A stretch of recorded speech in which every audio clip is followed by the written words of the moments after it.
அனைவருக்கும் வணக்கம். யான் எமது சத்குருநாதர் சீரடி சாய் பகவானை வணங்கி மகிழ்ந்து மகிழ்ந்து வணங்குகிறேன். பகவானின் குழந்தைகளாகிய உங்கள் யாவருடைய ஆத்ம உள்ளங்களை லிங்கங்களாக பாவித்து வணங்கி மகிழ்ந்து மகிழ்ந்து வணங்குகிறேன். எமது ஷீரடி அன்னையின் பாத கமலத்தில் சாட்சியாக வச்சிருக்கின்ற உங்கள் சாயீஸ்வரி அன்னை எமக்கு உணர்த்துகின்ற அற்புத அனுபவங்களையும் உபதேச சூக்ஷம அருளுரைகளையும் இன்னும் பல்வேறான தன்மைகளில் அவர் உணர்த்துகின்ற உரைகளை இங்கே நாங்கள் ஒவ்வொன்றாக உணர்த்தி உரைத்து கொண்டு வருகின்றோம். ஆகவே இதனையெல்லாம் நமது சத்குருநாதர் சீரடி சாய் பகவானை உரைப்பதாக ஏற்றுக்கொண்டு ஒரு சேர சாய் சமூகத்தில் அவருடைய உபதேச மொழிகளை பின்பற்றி சச்சரித்திர பாராயணத்தை மேற்கொண்டு அதில் இருக்கின்ற பல்வேறு விதமான மறைபொருள் ஞான விளக்கங்களையும் உவமான சூக்ஷ்ம விளக்கத்தையும் நன்றாக உள்வாங்கி புரிந்து கொண்டு அது ஒவ்வொன்றும் நம்முடைய இயல் வாழ்க்கை செயல்பாடுகளில் ஒத்ததாகவே இருக்கும். ஊர்ந்து கவனித்தால் இக்கணத்திலும் கூட பல்வேறு பக்தர்கள் அனுபவங்களாக கூறிக்கொண்டே இருப்பார்கள். யான் படிக்கும்பொழுது அதன் மூலமாக என்னுடைய நிகழ்கால செயலுக்கான தீர்வாக அது அமைந்திருக்கின்றது. அதை பகவான் உணர்த்தி கொண்டிருக்கின்றார். திடீரென்று ஒரு பக்கத்தை எடுத்து யான் பாராயணம் செய்தேன். அதில் எனக்கான என்னுடைய சந்தேகத்திற்கான என்னுடைய மனசின் சஞ்சலத்திற்கான ஒரு தீர்வு அங்கே வெளிப்பட்டது. நீண்ட நாள் மனம் சஞ்சலமாக எந்த ஒரு நிலையிலும் நான் உட்புகுத்திக் கொள்ளாமல் தனிமையில் தவித்திருந்த போது சட்டென்று எடுத்து அந்த பாராயணத்தை மேற்கொண்டேன். அப்பொழுது பகவான் அதன் மூலமாக தீர்வை வழங்கினார் என்கின்ற பல்வேறு கோணங்களில் பல சாய் பக்தர்கள் இக்கணம் வரை கூறிக்கொண்டே இருக்கின்றார்கள். நீங்களும் கேள்விப்பட்டிருப்பீர்கள். இவ்வாறாகத்தான் பகவான் எளிமையான முறையிலேயே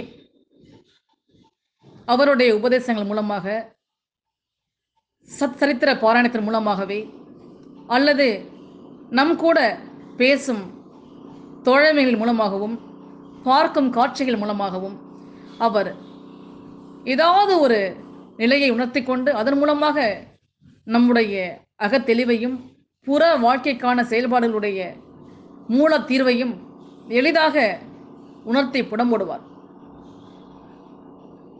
நன்றாக ஊர்ந்து கவனித்தீர்கள் என்றால் மிகச்சிறிய ஒரு எடுத்துக்காட்டு மூலமாகவே நாம் பல நாட்கள் புரியாமல் தவித்து மனம் காயப்பட்டு சஞ்சலத்திற்கு ஆளாகி இருக்கும் பொழுது அவருடைய உபதேசங்களை பார்க்கும் கணத்தில் ஒரு புது தெம்பும் உயிர்ப்பும் உத்வேகமும் கிடைக்கப்பெற்று நம்முடைய கடந்த நாட்களுடைய கவலைக்கும் சஞ்சலத்திற்கும்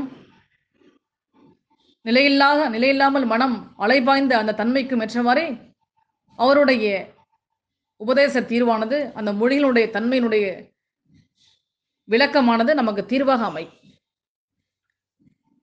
பகவானுடைய வார்த்தைகளை நாம் வாசிக்கும் பொழுதோ பார்க்கும் பொழுதோ ஒரு புதிய தெம்பும் தைரியமும் நமக்காகவே கூறப்பட்டது இருப்பது போன்று ஒரு மகிழ்வும் புற வாழ்க்கையினுடைய செயல்பாடுகளுக்கான ஒரு உத்வேகமும் யான் இருக்கின்றேன் கவலைப்படாத என்கின்ற அந்த ஒரு வார்த்தையில் அவ்வளவு ஒரு தெம்பையும் தைரியத்தையும் அவர் உயிர்ப்போடு இக்கணம் வரை உணர்த்தி கொண்டே நம்முடைய உள்ளத்தில் பஞ்சேந்திரங்கள் மூலமாக நாம் கவனித்து அதை வாசிக்கும் போது ஒரு மிகப்பெரிய ஒரு உயிர்ப்போடு சித்தி பெற்ற மந்திர சொற்களாக அது நம்மை வந்தடைகின்றது. அதனையெல்லாம் நாம் ஆராய்ந்தோம் என்றால் நாம் தாழ்நிலைக்கு செல்வோம்.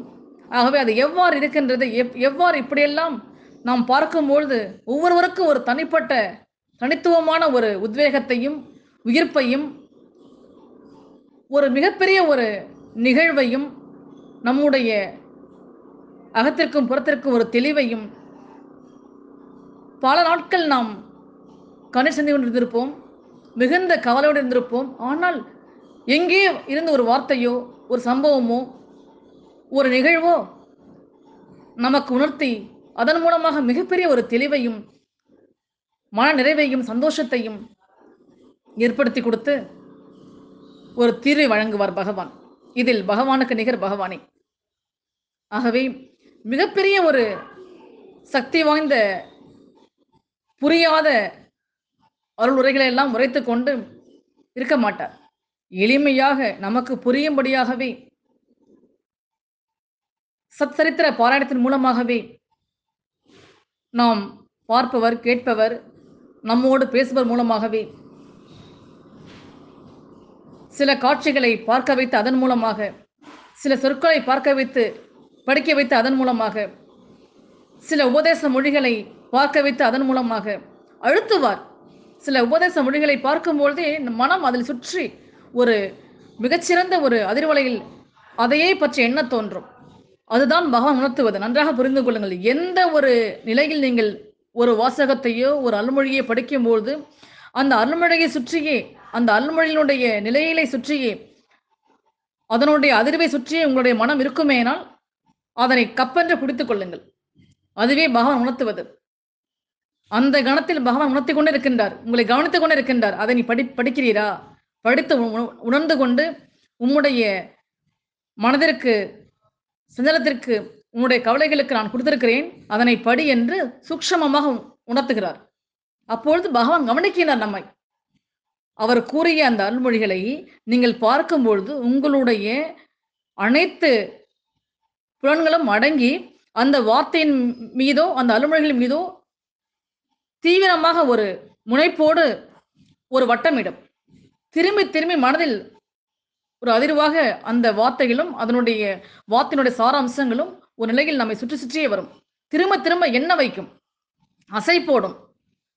அவ்வாறாக பகவான் கூறுகின்ற சில விஷயங்களை திரும்ப திரும்ப நீங்கள் உங்களுடைய கவனத்தில் அசை போட்டீர்களானால், திரும்ப திரும்ப உங்களுக்கு ஒரு நிலையை உணர்த்துகிறது என்றால், அதனை நீங்கள் விரைவாக கவனமாக பிடித்துக்கொண்டு அதனை உள்வாங்கி சுய விழிப்புணர்வோடு கவனித்து நீங்கள் உள்வாங்கினீர்கள் என்றால் சிறந்த நிலையை நீங்கள் எளிதாக அடையலாம். இதுவே பகவான் சூக்ஷமமாக உணர்த்துவது. நேரடியாக கூறாவிட்டாலும் ஒரு சிறு வார்த்தையின் மூலமாக, சிறு ஒரு 4 அருள்மொழிகள் மூலமாக, சம்பவங்கள் மூலமாக அவர் உணர்த்தும் போது நமக்கே உணர்த்தப்பட்டதாக இருக்கும். அதனை படிக்கும்போது நம் மனம் அதனையே நாடும். அதனுடைய தெளிவான அந்த அதிர்வலைகள் நம்மை சூழ்ந்து அதனை மீண்டும் மீண்டும் படிக்கும்படி, மீண்டும் மீண்டும் அசை போடும்படி, மீண்டும் மீண்டும் கவனத்தில் வந்து கொண்டே இருக்கும். அவ்வாறாக இருந்தால் அந்த ஒரு எழுத்திற்கு உரிய தன்மையானது உங்களுக்கு உரியதே. அது உபதேசமாக இருந்தாலும் சரி, உங்களுடைய தோழமைகள் கூறிய நிலையாக இருந்தாலும் சரி, பார்க்கும் இடத்தில் உங்களுக்கான காட்சிகள் இருந்தாலும் சரி, இவ்வாறாக உங்களுடைய மனம் எதில் வட்டமிட்டு சுழன்று அது உங்களுக்கு ஒரு மிகப்பெரிய ஒரு சிந்தித்தல் என்கின்ற ஒரு நிகழ்வை தருகின்றதோ அதனை இறுக்கி பிடித்துக் கொள்ளுங்கள். அந்த கணத்தை உணர்ந்து அது ஏன் இவ்வாறாக இருக்கின்றது, என்ன சொல்ல வருகின்றார் என்கின்ற அந்த தீவிர முனைப்போடு, சுய விழிப்புணர்வோடு அந்த வாசகத்தையோ அந்த காட்சிகளையோ பகவான் உணர்த்துகின்ற அந்த அருள்மொழிகளுடைய சாராம்சத்தையோ கவனமாக உள்வாங்கி பிடித்துக் கொண்டீர்களானால் மிக விரைவில் பகவான் சமூகத்தில் உங்களுடைய ஜெக வாழ்வில் நீங்கள் மின்னி அவருடைய அருள்மொழிகளை பெற்று அதற்கேற்றவாறு உங்களை வளர்த்து கொண்டு சிறந்த நிலையை அடைவீர்கள். உங்களுடைய நோக்கம் எளிதாக நிறைவேறும். நீங்கள் எதையெல்லாம் எண்ணி வாழ வேண்டும், எவ்வாறு இருக்க வேண்டும், எந்த தீர்வை நோக்கி செயல்பாட்டை செய்து வாழ்வில் வெற்றியடைய வேண்டும் என்கின்ற தீவிர நோக்கத்தோடு இருக்கிறீர்களோ அந்த நோக்கத்தினுடைய தீர்வு, செயலின் தீர்வு முழுதுமாக பெற்று உயர்நிலை அடைய பகவான் உணர்த்துகின்ற அந்த அருள்மொழிகளும் உபதேசங்களும் உங்களுக்கு எதுவாக வழிமுறைகளாக அமையும். ஆகவேதான் இதனை கூறுகின்றோம். நீங்கள் சூட்சமமாக உணர்த்துவது என்கின்ற தன்மையை அடிக்கடி கூறிக்கொண்டிருக்கின்றேன். என்ன சூட்சமமாக உணர்த்திவிடப் போகின்றார் என்கின்ற அந்த ஒரு எளிதாக நீங்கள் கவனித்தீர்களானால் நீங்கள் உங்களையே நீங்கள் தாழ்த்திக் கொள்வதற்கு ஏதுவாக அந்த உங்களுடைய 4 என்ற அகந்தையான அந்த ஏற்றுக்கொள்ளாத நிலையானது உங்களுக்கு பகவான் இருந்தும் பகவான் உணர்த்தியும் நீங்கள் நான் என்கின்ற அகந்தையோடு என்ன கூறிவிடப் போகின்றார் இந்த ஒரு வார்த்தையில், இந்த ஒரு சம்பவத்தில், ஒரு அருள்மொழியில் நினைத்தீர்களானால் மிகச்சிறந்த பகவான் உணர்த்துகின்ற அந்த உயரிய தன்மையை, உங்களுடைய வாழ்விற்கான அஸ்திவாரத்தை பகவான் இருந்தும் ஏற்றுக்கொள்ளாமல் இருந்தீர்களானால் உங்களுடைய உயரிய நிலையானது சீக்கிரம் அடைய முடியாது. ஆகவே ஒரு தாய் சமைத்து கொண்டு தன்னுடைய கரங்களால் அமுதூட்டுகின்றால், குழந்தை பிறக்கவில்லை என்றால் எவ்வாறு அந்த அமுதை ஊட்டுவது, உணவை அவர்களுக்கு அளிப்பது, வழங்குவது? ஆகவேதான் பகவானும் அவ்வாறே தாயை போன்றவர், தாயுமானவர், தாயை விட மேலானவர். அவர் முக்காலங்களை உணர்ந்து நமக்காக கணகணமாய் யோசித்து தம்முடைய குழந்தைகள் மிகச்சிறந்த ஒரு நன்னறிவுடன் நல்ல செயல்களை செய்து மனிதநேயத்தோடு வாழ்ந்து இந்த உலகத்தில் மற்றவர்களுக்கு எடுத்துக்காட்டாக வாழும் உயிராக வாழ வேண்டும், எடுத்துக்காட்டாக இருக்க என்பதே பகவானுடைய ஆவலும் ஏக்கமும் கூட. அவர்களுடைய கண்ணில் ஆனந்த கண்ணில் மறுபடியான நிகழ்வை நாம் நிகழ்த்தி கொண்டே இருக்க வேண்டும், செயலை செய்து கொண்டே இருக்க வேண்டும். ஆகவே பகவான் ஆனந்த கண்ணீர் விடுமடியான அதுவே குரு காணிக்காக நான் ஏற்றுக்கொள்கின்றார். தம்முடைய பக்தன் எவ்வாறு சிறப்பாக தன்னுடைய அருள்மொழிகளை படித்து உள்வாங்கி சத்திய மனித நேயத்தை கடைபிடிக்கின்றான், எவ்வாறு தன்னுடைய சமூகத்தில் அவன் உயர்ந்த எல்லாவற்றையும் ஏற்றுக்கொண்டு சகிப்புத்தன்மையோடு வாழ்கின்றான், எவ்வாறு சத்திய தன்மையில் அவன் சத்தியத்தன்மை கடைபிடிக்கும் பொழுது அவன் ஒரு இரக்கத்திற்கு ஆளாக நினைத்தாலும் பலவற்றை இழந்தாலும், ஆனால் எந்த ஒரு பக்தன் பலவற்றை இழந்தும் கூட அவனுடைய நெறி மாறாமல் சத்திய பண்புகளை கடைபிடித்தும் அவன் சிலவற்றை இழந்தாலும் கூட அதனை மீண்டும் மீண்டும் தன்னுடைய நேர்கோட்டில் பயணிக்கின்றானோ, தன்னுடைய உரிய பண்புகளோடு சிறிதும் இழக்காமல் பயணிக்கின்ற அந்த பக்தனை பார்க்கும்போது அவருடைய கண்களில் ஆனந்த கண்ணீர் வடிக்கின்றார். ஆகவே பகவானுடைய மனதில் நாம் இழைத்து நிற்க வேண்டுமென்றால் அவர் காட்டிய அருள்மொழிகளை வாசித்து பின்பற்றிட முயல வேண்டும். பின்பற்ற முயலாவிட்டால் அதனையும் ஒப்படைக்க வேண்டும் பகவானிடம். எம்மால் பின்பற்ற முடியவில்லை அப்பா, என்னுடைய மனதில் மாயை குடிகொண்டுள்ளது, எந்த ஒரு நிலையையும் சத்திய தன்மைகளோடு போராடி கொண்டிருக்கிறேன், நீங்கள் கூறுகின்றீர்கள், ஆனால் கடைபிடிக்க போராடுகிறேன், என்னால் முடியவில்லை அப்பா என்கின்ற தீவிர தேடலோடு நம்முடைய அகப்புற செயல்களையும் அந்தரங்க விஷயங்களையும் ஒளியும் மறைவையும் ஒப்படைக்க பகவான் மீண்டும் பல அடிகள் கீழிறங்கி நம்மோடு உயிரில் உறைந்து கொண்டு அந்த பக்தனை எல்லா ஒரு தீங்கிலிருந்து மனம் மாயிலிருந்து விடுதலை பெறச் செய்து அவர் மிகச்சிறந்த ஒரு நெறிமுறைகளோடு வாழ வைப்பார். இது சத்திய தாரக மந்திரமாக எடுத்துக்கொள்ளுங்கள் தோழமைகளே. ஆகவே பகவான் சமூகத்தில் பகவான் கூறுகின்ற அருள்மொழிகளை பார்க்கும் போதும் கேட்கும் போதும் வாசிக்கும் போதும் நம் மனம் அதில் லயிக்கின்றதோ, எந்த இடத்தில் நம் மனம் லயிக்கின்றதோ, எந்த இடத்தில் அதனை சார்ந்து அதனையே நம்முடைய எண்ண அலைகளும் நம்முடைய செயல்களும் சுற்றி வருகின்றதோ, நமக்காக உணர்த்திருப்பாரோ என்கின்ற அந்த நிலை உங்களுக்கு வருகின்றது என்றால் அதனை நன்றாக உள்வாங்கி பிடித்துக் கொள்ளுங்கள்.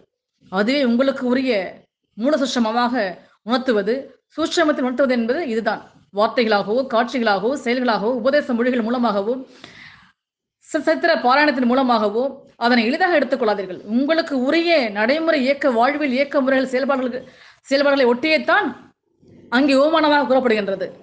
அங்கேயும் மனிதர்கள் தான் அதை செய்திருக்கின்றார்கள், இங்கே நாம் பகவானுடைய பக்தர்கள் தான். ஆகவே அங்கே மிருகங்கள் அந்த விஷயத்தை செய்யவில்லை. எல்லாமே சம அளவில் மனித உயிர்கள் செய்கின்ற அற்புத அனுபவங்களும் பகவான் வாழ்ந்த காலத்தில் எவ்வாறெல்லாம் அக்காலத்தில் இருந்த பக்தர்கள் அவரோடு பிணைப்பில் இருந்து கொண்டு அவர்களிடம் பகவான் எவ்வாறெல்லாம் இரண்டர கலந்து பணியாற்றினார், எவ்வாறு பக்தர்கள் பகவானோடு பிணைப்பில் இருந்தார்கள் என்கின்ற அந்த பல்வேறு தன்மைகளில் பகவான் எவ்வாறெல்லாம் இறங்கி தன்னுடைய பக்தர்களுடைய ஆவல்களை நிறைவேற்றினார் என்கின்ற பல்வேறு கோணங்களில் அங்கே பலவற்றை சுட்டிக்காட்டி உவமானங்களோடு பல மறைஞான சூட்சும விளக்கங்களை எடுத்துரைத்து புனித வேதமாக இக்கணம் வரை போற்றப்படுகின்றது. ஆகவே சச்சரித்திர பாராயணத்தின் மூலமாக பல்வேறு தன்மைகளை உணர்த்தி கொண்டே இருக்கின்றார். ஆகவே அதனை எளிதாக நீங்கள் இடை போட்டு விடாமல் தீவிரமாக உள்வாங்கி படித்து பாராயணம் செய்து அதனை அசை போட்டு நம்முடைய வாழ்வியல் இயக்க முறைகளில் நாம் அதனை பின்பற்றிட முயல வேண்டும். ஆகவே பகவான் கூறிய அருள்மொழிகளையும் உபதேச மொழிகளையும் அறிவுரைகளையும் சூக்ஷ்மமாக உணர்த்துகின்ற அனைத்து தன்மைகளையும் நாம் விழிப்புணர்வோடு உள்வாங்கி அது நமக்காக இருக்கின்றது என்கின்ற எண்ணம் வந்துவிட்டாலே நமக்காக கூறியிருக்கின்றார் போலும் என்கின்ற அந்த ஒரு கணம் சிந்தித்தீர்கள் என்றால் அது உங்களுக்கானதே, அது யாருக்காகவும் இல்லை அல்ல, யாருக்காகவும் அவர் கூறப்படவில்லை. உங்கள் ஒவ்வொருவருக்கும் உங்களுடைய மனதில் தோன்றுகின்ற அந்த அந்த அந்த கணத்தின் அந்த தோன்றுகின்ற அந்த கண நிகழ்வே உங்களுக்கு உரியது. இது இறைவனுடைய சபையில் இப்படித்தான். நீங்கள் என்ன உணர்கின்றீர்களோ அது உங்களுக்கான தீர்வாக அமைகின்றது. உணர்தலும் உணர்த்துதலும் உரைதலும் கரைதலும் பஞ்சு பொதியாக மனதை வைத்திருத்தலும் இது இறைவனுடைய இணக்கமான நிகழ்வுகள். இதனை இவ்வாறாக இருந்தாலும் உணர்ந்து கொண்டு உறைந்து கொண்டு அதை ஏற்றுக்கொள்ள முடியும். ஆகவே ஏற்றுக்கொள்ளுதலும் எதிர்பார்ப்பில்லாமல் எதனையும் நான் என்கின்ற அகந்தையின்றி நாம் இறை சமூகத்தில் வாழ்ந்தால் மட்டுமே அவர்களுடைய பேராற்றலை சூட்சமமாக உணர்த்துதலை பேர நிகழ்வை வியாபித்தலை நாம் உணர்ந்து கரைந்து அவர்களோடு நாம் பிணைத்து கொள்ள முடியும். ஆகவே இங்கே உணரவில்லை என்கின்ற நாம் ஒரு உணராமல் ஏற்றுக்கொள்ளாமல் இருந்தோம் என்றால் அவர் எவ்வளவு கீழிறங்கி நமக்காக சேவகனாக பணியாற்றினாலும் அதனை ஏற்றுக்கொள்ளாவிட்டால் உணராவிட்டால் பலனை பெற முடியாது. ஆகவே நன்றாக கூறுகின்றோம், நீங்கள் அவர் கூறிய உபதேச மொழிகளில் எதை பார்த்தாலும் படித்தாலும் உங்களுக்கு உரியது என்கின்ற தன்மை வரும்போது அதனை தீவிரமாக பற்றி கொள்ளுங்கள், பிடித்துக் கொள்ளுங்கள், அதனை திரும்பி திரும்பி அசை போடுங்கள். அவர் அசை போட வைப்பார். அக்கணத்தில் உங்களே உற்று நோக்குகின்றார். ஒரு சில விஷயத்தை அவர் சூக்ஷ்மமாக நடத்திவிட்டு அந்த பக்தன் அதை கவனித்து உள்வாங்குகின்ற வரையில் அவருடைய சூட்சம ஆற்றல் அங்கே நிலை பெற்றிருக்கும். இதனை நன்றாக கவனித்து உள்வாங்குங்கள். ஆகவே ஒரு பக்தனை திருத்த வேண்டும் என்றால் அவர் சூக்ஷ்மத்திலே வார்த்தை மூலமாகவோ செயல் மூலமாகவோ ஒரு சில தோழமைகள் மூலமாகவோ அருள்மொழிகள் மூலமாகவோ சச்சரித பாராயணத்தின் மூலமாகவோ அவன் படித்து உணர்ந்து அவன் செயல்படும் வரை நம்மை உற்று நோக்கி கொண்டு கவனித்துக் கொண்டே இருக்கின்றார். இந்த பேர் உண்மையை புரிந்து கொள்ளுங்கள். இவ்வாறாகத்தான் பகவான் தன்னுடைய பக்தர்களை கண்காணித்துக் கொண்டு வருகின்றார். ஆகவே பகவான் எவ்வாறு கண்காணிப்பார், எப்படி கண்காணிப்பார், எவ்வாறு சேவகம் செய்வார் என்றெல்லாம் நாம் நினைக்க வேண்டாம். அவருடைய நிலையானது மிகவும் தீவிரமானது, ஆராய்ச்சிக்கு அப்பாற்பட்டது. அவர் ஒவ்வொரு செயலிலும் எளிமையாக இருந்தாலும் கூட முழு விழிப்புணர்வோடு கண்டிக்கும் ஆசிரியரை போல ஆச்சாரியனாக, தோழனாக, தாயை போன்று, தகப்பனை போன்று அவன் நாம் இன்னும் சொல்ல போனால் கூறினால் நம் தாயை விடும் தகப்பனை விடவும் முக்காலத்தையும் இனிவரும் ஜென்மங்களையும் உணர்ந்து அவர் நமக்காக செயல்பட செய்ய காத்திருக்கின்றார். ஆகவே அவர் தன்னுடைய பக்தன் மாற வேண்டும், ஒரு செயலில் திருந்த வேண்டும், தான் குருவாக இருந்து அவனை திருத்த வேண்டும் என்று நினைத்தால் என்றால் அவனுக்குரிய சில விஷயங்களை அருள்மொழிகள் மூலமாக, செயல்பாடுகள் மூலமாக, காட்சிகள் மூலமாக உணர்த்துவார். அதனை புரிந்து கொள்ளாவிட்டும் திரும்பி திரும்பி உணர்த்தி கொண்டே இருப்பார். எந்த விஷயம் உங்களை ஒரு தாக்கத்திற்கு, ஒரு கண்டிப்புக்கு நமக்காகத்தான் இருக்குமோ என்கின்ற அந்த தீவிர முனைப்பும் ஒரு நிகழ்வும் ஒரு அச்சமும் ஏற்படுகின்றது என்றால் அது பகவான் உணர்த்துகின்ற அருள்மொழியினுடைய உங்களுடைய செயல்பாடுகளுக்கான தீர்வாகவோ உங்களுடைய தீய நடத்தைக்கு உரிய முற்றுப்புள்ளியாவோ இருக்கலாம். ஆகவே பகவான் உணர்த்துகின்ற தன்மைகளை நன்றாக உள்வாங்கி உங்களுக்கென்று என்று நினைத்த அந்த கணத்தில் அதை கப்பென்று பிடித்து கொண்டு அந்த கணத்தில் அதனை முழுவதும் உங்களுக்குள் இடம்பெற்று நீங்கள் ஏற்றுக்கொண்டீர்களானால் பகவான் அவ்வப்போதை உங்களுக்குள் வியாபித்து அதற்கான ஒரு விஷயத்தை நடத்திவிடுவார். அப்பொழுது பகவான் கவனித்துக் கொண்டே இருக்கின்றார். ஒரு விஷயத்தை, ஒரு செயலை, ஒரு சொற்களை, ஒரு காட்சிகளை உங்களுக்கு அனுப்பிவிட்டு பகவான் பார்த்து கொண்டே இருப்பார். எப்பொழுது எந்த கணம் அதை பார்க்கின்றீர், அதை பார்த்து உள்வாங்குகிறீரா, உம்முடைய செயலுக்கான தீர்வாக கொடுத்திருக்கின்றேனே என்கின்ற கோணத்தில் கணகணமாய் விழித்து கொண்டு வியாபித்து நம்மோடு செயலாற்ற காத்து கொண்டிருக்கின்றார். அது ஏற்றுக்கொள்ளும் வரை அவர் விடமாட்டார். நீங்கள் எவ்வாறு தன் உண்மையான பக்தன் இவ்வாறு இருக்கின்றானே அவனை மாற்ற வேண்டும், ஒரு மிகச்சிறந்த உயர்நிலைக்கு ஆட்படுத்தி அவனை மிகப்பெரிய ஒரு நிலையை கொடுக்க வேண்டும் நீங்கள் நினைத்தால், பகவான் நினைத்தால் யாராலும் தடுக்க முடியாது. எப்படியாவது எப்பேற்பட்டாவது உலகமே உங்களை எதிர்த்தாலும் பகவானுடைய குழந்தைகளுக்கு அவர் ஊட்டுகின்ற அமுதாக இருந்தாலும் சரி, கொடுக்கின்ற கோடியா இருந்தாலும் சரி, சகல ஐஸ்வர்ய பலமாக இருந்தாலும் சரி, யாராலும் தடுக்க முடியாது. ஆகவே பகவான் சமூகத்தில் அவர் உணர்த்துகின்ற சூட்சம அறிவுரைகளை நீங்கள் எந்த கணத்தில் உள்வாங்கி தனக்காகத்தான் இருக்குமோ என்கின்ற நிலை வந்ததோ, அக்கணத்தில் அதனை நீங்கள் உள்வாங்கி ஏற்றுக்கொண்டால் அக்கணத்திலே உங்களுக்குள் வியாபித்து செயலாற்ற முன்வருவார். இது இன்னொரு யுக்தியாக பகவான் வைத்திருக்கின்றார். ஆகவேதான் பகவானுடைய சமூகத்தில் பகவான் குழந்தைகள் யாரும் சோடை போனதாக சரித்திரத்தில் இடமே இல்லை. ஏனென்றால் அவன் சோடை போனாலும் அவனுக்கான வழிமுறைகளை காலம் தாழ்த்தினாலும் பொறுமையோடு இருந்தால் அவர் செயலாற்றி விட்டுத்தான் மறுவேளை பார்ப்பார். எந்த ஒரு பக்தன் பொறுமையோடும் நிதானத்தோடும் முழு விழிப்புணர்வோடும் நம்பிக்கையோடும் காத்திருக்கின்றானோ, விசுவாசித்து அந்த பக்தனை அவர் விடவே மாட்டார். விட்டதாக சரித்திரத்தில் இடமே இல்லை. அவனை கண்காணித்து கொண்டு அவனுடைய இகஜக வாழ்வில் அவனுக்குரிய உயரிய செயலை செய்து கொடுக்க அவர் காலம் வரும் வரை காத்திருப்பார். அந்த காலம் நேரம் வரும்பொழுது கண்டிப்பாக ஏதோ ஒரு வகையில் அவனுக்கான உயிரை தன்மை கொடுத்தே தீருவார். இதனை சத்திய தாரக மந்திரமாக எடுத்துக்கொள்ளுங்கள் சகோதர தோழமைகளை. ஆகவே பகவான் சமூகத்தில் ஆகவேதான் பகவான் கூறுகின்றார், எம்முடைய சமூகத்திற்கு எம்முடைய துவாரகா மாய்க்கு வந்தவர்கள் யாரும் தோற்று போனதாக சரித்திரத்தில் இடமில்லை என்கின்ற அந்த மூல சுட்சமம் வார்த்தை என்னவென்றால் இதுவேதான். ஆகவே எப்பேற்பட்டாவது தன் பிராணனையும் விடுவேன், எம்முடைய சொல்லுக்கு நான் என் சொல் நிறைவேறவிட்டால் என் பிராணனை கூட கொடுப்பேன் என்கின்றார். நன்றாக கவனிங்கள், பிராணனையும் கொடுப்பேன், மரண பரியந்தம் கவலை வேண்டாம், மரண ஓலையும் திருப்பி அனுப்புவேன் என்கின்றார். ஆகவே பகவான் சமூகத்தில் அவர் கூறிய அவர் வழங்குகின்ற அருள்மொழிகளும் ஒவ்வொன்றும் மந்திர சொற்களாக நம்மை மாற்றுகின்ற, நம்மை ஆட்கொள்கின்ற, நம் வாழ்க்கைக்கு உள்ள உயரிய தன்மையை வழங்குகின்ற நிலையாக மந்திர சொற்களாக மந்திரமாக மிகப்பெரிய ஒரு தீவிரமான ஆற்றலாக நம்மை வியாபிக்கின்றது. அது சொற்கள் மூலமாக இருக்கலாம், காட்சிகள் மூலமாக இருக்கலாம். ஆகவே அவரை வேண்டுமானால் அவரை நமக்குள் வியாபித்து இறங்கி நாம் செய்யும் செயலை அவரே செய்வார். இதனை சத்திய உரையாக உரைக்கின்றேன். எந்த நிலையில் எந்த கணத்தில் தன் பக்தனுக்கு செய்தே ஆகாமல் நினைத்தால் தன் பிராணனை கூட விடுத்துவிட்டு அவன் நமக்காக பல்லாயிரம் மைல் பல்லாயிரம் தன்மையில் கீழிறங்கி நம்முடைய உயிரில் உறைந்து கொண்டு செயலாற்றுவார். இது பகவானுடைய உச்சபட்ச உயரிய ஆற்றல் செயலாக்கப்படுவதற்கு பகவான் வகுத்து கொடுத்த அவர் நம்மை ஆட்படுத்துகின்ற வழிமுறை. ஆகவே நாம் சோடை போக மாட்டோம். பகவான் சமூகத்தில் பகவானோடு இரண்டரை கலந்த நம் குழந்தைகள் அவருடைய